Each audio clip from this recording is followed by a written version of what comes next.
সাপ কেটে নিলে তোমাদের মানে কাটলে তোমরা কি করে নিজের প্রাণ বাঁচাতে পারবা? বুঝা গেল না গেল না? 150 ধরনের কি 153 ধরনের সাপের প্রজাতি আছে আমাদের পুরো ভারতবর্ষে। 153 কি 50 এরকমই আছে, যাই হোক। তো এত ধরনের কিন্তু মানে 500-র ওপরে কিন্তু আমাদের কি আছে, সাপের প্রজাতি আছে। তো সব সাপেরই কি বিষ আছে? মাত্র 10 থেকে 12 প্রজাতির কিন্তু সাপের বিষ আছে। কিন্তু এত সাপের মানে মাত্র 10 থেকে 12টা প্রজাতির সাপের বিষ আছে, কিন্তু লোক তো মারা যায় আবার প্রচুর। কারণটা কি? আরে নেই, তুমি মারা গেলা কি করে? Yes, good. অতিরিক্ত কি ভয়। সাপ আমাকে কামিয়েছে, আমি কিন্তু মারা যাব। তাহলে আমরা কি করছি? ভয় নিয়ে আসছে, টেনশন হয়ে যাচ্ছে। যখনই টেনশন হবে তখন কিন্তু হরমোন ইমব্যালেন্স হয়ে যাবে। আজকে দেখছো না অনেক ছেলেমেয়ের বড় টেনশন, ঘুম হচ্ছে না, বাবা মা খাওয়া দাওয়ার ফোন সবই দিয়েছে, কোনো অভাব নাই, তবুও টেনশন। কি টেনশন কে জানি, কোন জগতে তারা থাকে কে জানি, কোন জগতে ভেসে চলে যাচ্ছে। ওরে বাবা, আরে ভাই সময় হলে সবই হবে ভাই, কিন্তু ভেসে চলে যাচ্ছে তো একদম। তারপরে অনেক ছেলেরা কি করছে, সুসাইড করে নিচ্ছে। অনেক মেয়েরাও, আগে তো মেয়েরা কম করতো সুসাইড, বাবু এখন মেয়েরাও কিন্তু সুসাইড কিন্তু করছে। তো বিষয়টা কোথায়? এক যে সাপে কামড়েলে মানুষ মারা যায় এত কেন, সেটা হচ্ছে ভয়। মন থেকে ভয় বের করে দিতে হবে। এই কাজটা করছি আর ভয় করছি, তাহলে ভয় করলে কি হবে? ভয় করলে কিন্তু হবে। মানুষ কিন্তু ভয়ে কিন্তু অসুস্থ হয়, টেনশন করে। টেনশন যখন ভয় করো টেনশন। একবার আমি মনে পড়ছে আমার, একবার আমি সাপের ওষুধের কথা সবই লিখাচ্ছি, কিন্তু তার আগে আমি বলছি, যখন তোমার সাপের কারো কামড়ে দিচ্ছে, যখন তোমরা ট্রিটমেন্ট করবা, তো তাকে প্রথমে কি সাহস দিতে হবে দেখবা। অনেকজন মানে সাপের যারা তোমার ছিল মানে কবিরাজ যারা না, তো ওরা জানে যে বিষধর যদি সাপ কাটে তো ও তো বাঁচবেই না, ঝাড়ফুঁক করতো না, ওই ঝাড়ফুঁকে কিন্তু কিছু নাই, ওই নিম পাতা দিয়ে এভাবে ঝাড়ছে, করছে করছে করছে করছে করছে করছে কিনা, তুমি ঠিক আছে, ছেড়ে দিচ্ছি তুমি ঠিক আছে। কেন করলো জানো? ওর ভয়টা কাটালে গেল। তাহলে ও নিম পাতা দিয়ে ঝাড়ছে, এই করছে ওই করছে, তার মানে ঝাড়তে আছে। ওকে কি করলে? এক প্রকার সাহস বাড়ালো।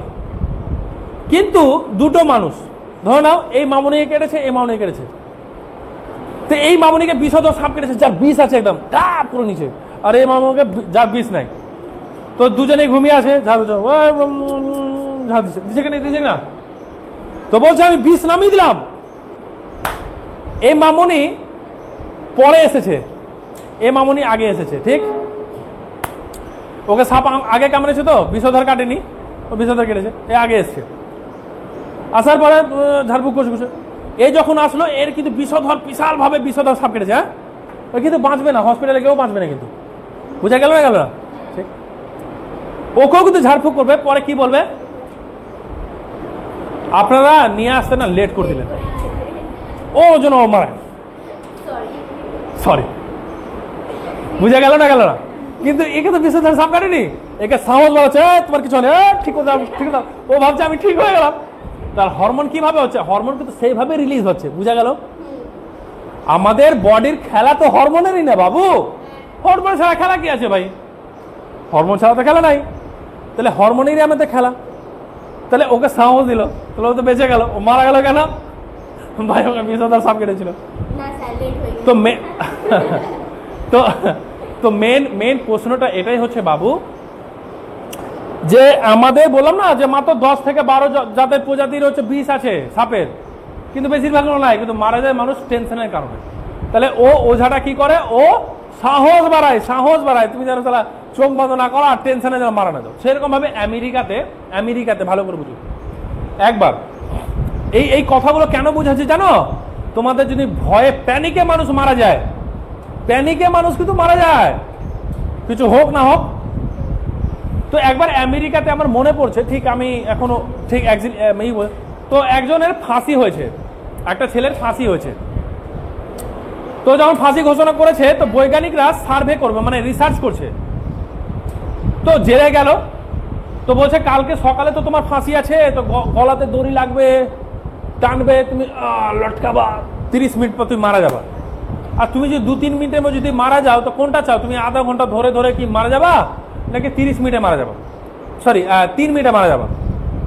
তো বলছে 2-3-4 মিনিটে যদি মারা যায় তাহলে তো আমার ভালো। কে বলে ঠিক আছে, তোকে ওকে তোমাদের জায়গায় বসিয়েছে, ঠিক আছে, ধর তোমার জায়গায় বসিয়েছে, আর এখানে এই বড় মস্ত অজগর সাপ বড় নিয়ে এসছে, ঠিক আছে, দেখিয়ে দিল এটাই তোমাকে কামড়াবে, তুমি 2-3 মিনিটে কিন্তু মারা যাবা, কারণ তোমার তো ফাঁসি হবে ভাই, এত কষ্ট না করে 2-3 মিনিটে মারা যাও। এবার কি করলো, ওর মাথাটা এবার কি করে ঢেকে দিল, ঠিক আছে, এবার সাপটাকে সরিয়ে দিল। এবার গিয়ে জানো, গিয়ে ওর পায়ে এই ছুঁচে, এই মানে দুটো ছুঁচ থাকে আমাদের, যেটা আমার সিলাই রাখবো, ওটা দিয়ে এভাবে করে কামড় দিল। 3 থেকে 4 মিনিটের পরে মারা গেল।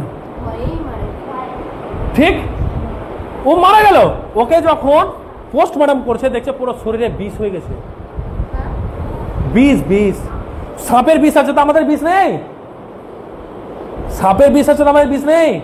আছে কি করে, রাত্রেবেলা যদি 3-4টে চাল, যদি আমাদের চাল রেখে দিলাম, সকালবেলা উঠে রেখে দিবা, পাখি খাবে, মরে যাবে। আরে বাবা সত্যি, মতলব 100% সত্যি বাবু। তো সাপের কি, আমাদের লালা যেমন বিষ, সাপেরা হচ্ছে লালাটা বিষ, ওদের ডোজ বেশি, পাওয়ার বেশি, আমাদের কম। বুঝা যাচ্ছে না, যাচ্ছে না? তো সেই চালটা আমরা রাতমার রাখলাম, পুরো লালাটা মিক্স হলো, রেখে দিব, যে পাখি খাবে সে পাখি মরে যাবে। বুঝাচ্ছে? তার শরীরের মধ্যে সেই আমাদের শরীরের মধ্যে ওর শরীরের মধ্যে পুরো পয়জন হয়ে গেল, একদম পুরো পয়জন হয়ে গেল। পোস্টমর্টম করে দেখছে কি, সাপ তো তাকে কামড়ালো না, কিন্তু মরে গেল কি ভয়। এমন প্যানিক হতে হতে হতে হতে হতে হতে আমি শেষ। তুমি মনে মনে যেটাই ভাববা যে আমার সাথে খারাপ কিছুই হবে, খারাপ কিছু হবে, তুমি ভাবো আমার সাথে ভালো কিছু হবে, তো ভালো কিছুই হবে। এটাই ফর্মুলা বাবু। জীবনে যাই হয়ে যাক, ভালোই ভাবা, খারাপ লাইনে একদম যাবা না, ভালোই ভাবা, ধৈর্য ধরে থাকবা, সঠিক জায়গায় পৌঁছাবা। তো কি করবা, এই এখন হচ্ছে এই মানে এই সিজনে অবশ্যই কিন্তু হোমিওপ্যাথি ওষুধ রাখবা। নাজা 200, নাজা লিখে নাও, নাজা 200 হোমিওপ্যাথি একটা ওষুধ আছে, নাজা 200।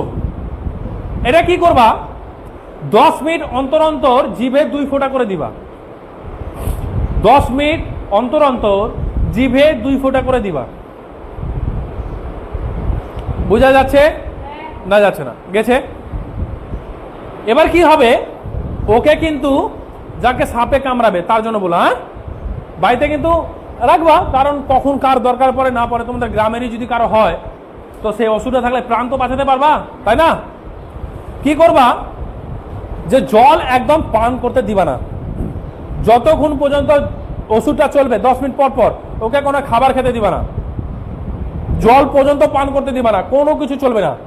10 মিনিট অন্তর অন্তর কয় ফোঁটা করে বললাম, 2 ফোঁটা করে তার জিভে দিবা, ও নিয়ে নিবা, হলো? এবং জল তো একদম পান করা যাবেই না। ও কি করবে, 3 দিন পর্যন্ত যে ওই ডাল হয় না, ডাল, মুগ ডালকে রান্না যখন করবা, ঠিক আছে, ডাল হয়ে গেল, তো দেখবা যখন ওকে ঘাঁট বানা তখন কিন্তু ডালটা নিচে বসে যায়, ওপরে যে জলটা আসে, জলটা, ওই জলটা, ডালের যে জলটা, ওই জলটা কিন্তু ঘাঁট বানা, কিন্তু রান্না করে রেখে দিয়েছো, এবার নিচে ডালগুলো বসে গেছে, ওপরে জলগুলো ভাসছে না, ওই জলটাই 3 দিন পর্যন্ত পান করাতে হবে, কোনো খাবার খাওয়ানো যাবে না। এবার খাবার 3 দিন পর ডাল জল তো পান করলাম, কিন্তু মুগ ডাল কিন্তু আলাদা কোনো ডাল না। 3 দিন পর 15-20 দিন পর্যন্ত তাকে ভাত টাত সব কিছু খাওয়ানো যাবে না। কি করবা, মুগ ডালের হচ্ছে খিচুড়ি, মুগ ডালের খিচুড়ি, ওর মধ্যে হালকা একটু ঘিও দিতে পারো, আলাদা কিছু দিতে পারবা না তুমি, কিন্তু ওই তেল মশলা ঝাল কিছু দিতে পারবা না। আর ঘি এমনি খেতে পারবা না, ওই ডাল আর হচ্ছে চাল দিয়ে যেটা খিচুড়ি হবে, ওর মধ্যে হালকা ঘি দিয়ে বাস এই করে নিয়ে সেটাকে খেয়ে নিতে হবে। এটাই 10 থেকে 15 দিন 20 দিন চলবে। বোঝা গেল? বুঝা গেছে না যায়নি? তাহলে এটাই হচ্ছে তার প্রসেস। বুঝা গেল? জল একদম পান করা যাবে না। জলের বদলে কি বললাম, ডালের যে জলটা ওটা, তারপরে পান করবে। 3 দিন পর সে জল পান করবে, সে খিচুড়িটা খাবে, কিন্তু আলাদা কোনো খাবার কিন্তু একদম খাবে না। জানা হলো না? ক্লিয়ার হয়েছে? চলো নেক্সট টপিক।